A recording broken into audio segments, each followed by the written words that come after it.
We're here in Sydney. We're at a home in the northern suburbs of Sydney. We're standing at the outside of a home which is what I believe is a double brick home on a sandstone foundation, subfloor access with a timber external sort of clad top section of the home.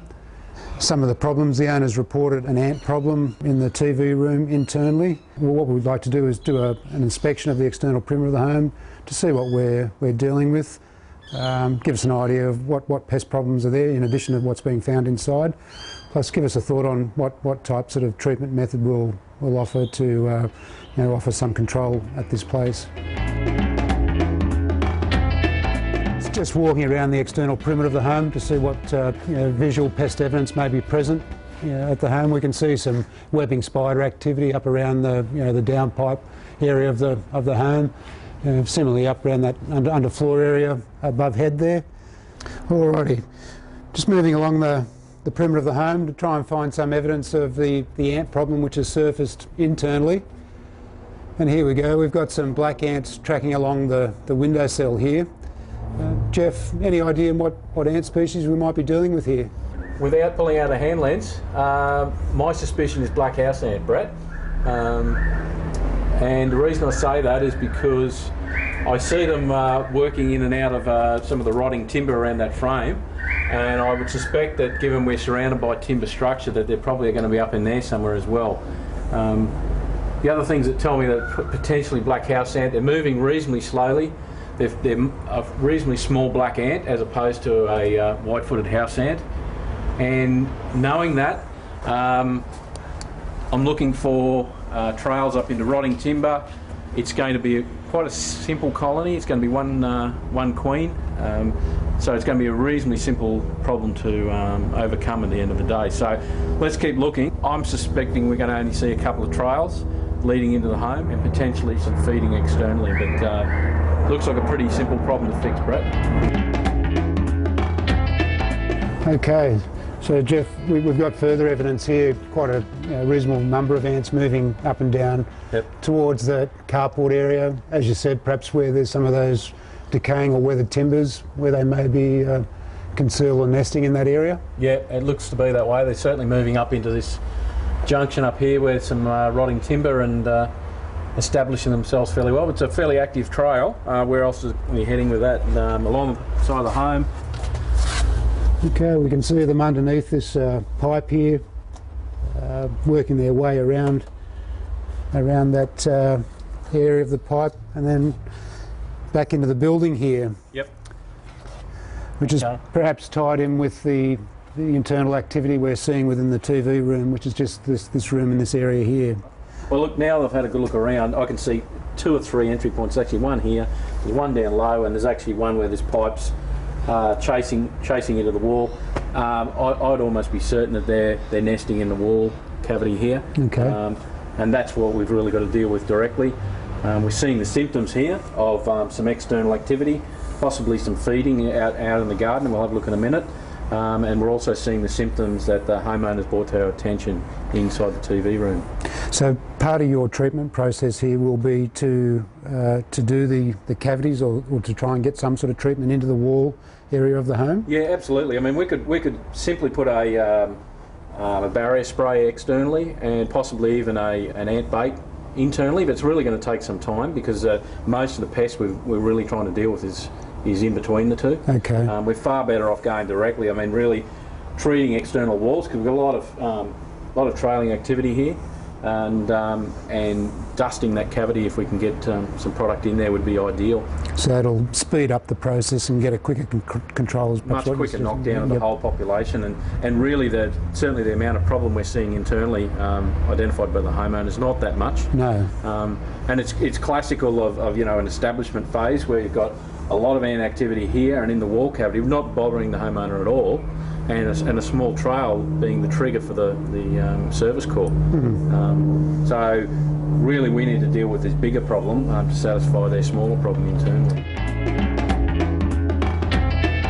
Look, Jeff, looks like we're watching these ants trail across that carport structure and then down the downpipe, or in between the downpipe.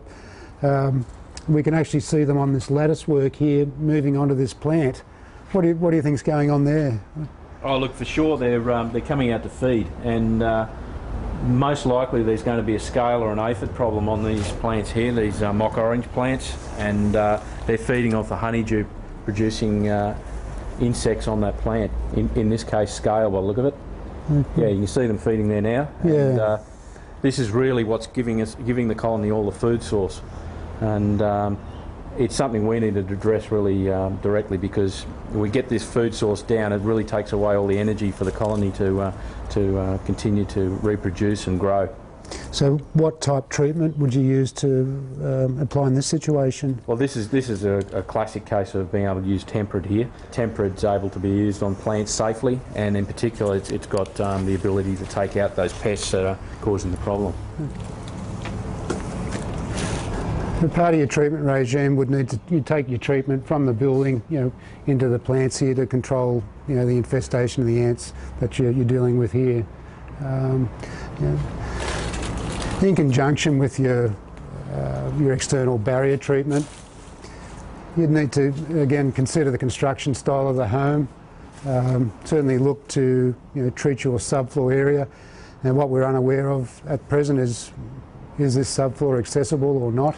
If it was accessible, perhaps a liquid treatment may be an opportune way to get your residual spray or a barrier in place in that area there, or a dust application with Coupex may be suitable as well. I would also look to try and treat the wall cavity area here with a dust application, again with Coupex, to try and offer you some control of any pest activity, certainly ants, in this situation here. That would be carried out in conjunction with your external treatment of the building.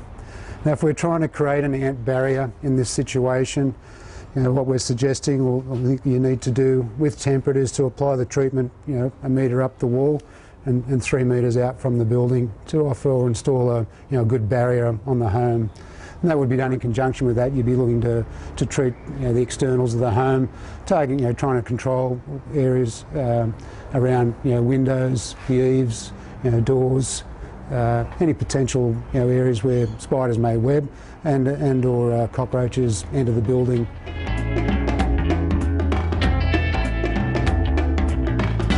Jeff, in conjunction to what we've proposed to do outside, as far as a treatment point of view, could you suggest anything else we could do maybe internally to try and help control the situation? Brett, yeah, we could probably go with something like Maxwell's Quantum in this case. We could load up some stations, place along the trails where ants are coming into the room here, and that would certainly assist the whole program. Certainly when ant baits were first launched, they were sort of, I guess, passed off as being almost a single treatment in themselves. But in this case, I think we're getting the best of both worlds, where we've done something very direct with our external spray and our cavity treatment with the dust, and we're really just picking up the stragglers that are causing the nuisance problem inside the home. So I think that would do a really excellent job in that case. Okay, so what you're saying is a bait-only approach may not get the same results? Well, in this particular case, we probably could get it because of the type of ant it is. Black house ant, single queen colony, fairly simple. Mm-hmm. But in most cases, we're dealing with much more complex colonies, and we're much better off going with something very direct and getting the number of ants down in a big hurry, and really use the ant bait in this case to finish off the job. Yep. And then the other thing to remember here is that most of the pest problem is in the cavity and outside, and if we put baits inside, we're going to draw more ants in and cause more of a problem than we had in the first place. So when we've only got a small number of ants coming in, it seems pointless to bring more in. And perhaps it may take a longer period of time to get a result, or may not. Oh, look, it definitely will, and that's something that it's a trade-off at the end of the day when you use baits. Is it takes time to get a result, and particularly that we haven't got a lot of ants trailing in the home. It's going to be difficult to get a lot of feeding up front. It's going to take some time. So I think the approach of really treating outside, particularly those plants that are really the fuel for the whole colony, taking that away and getting the pest load down inside the cavities, where I think we've probably got most of the activity is really going to make this really successful treatment.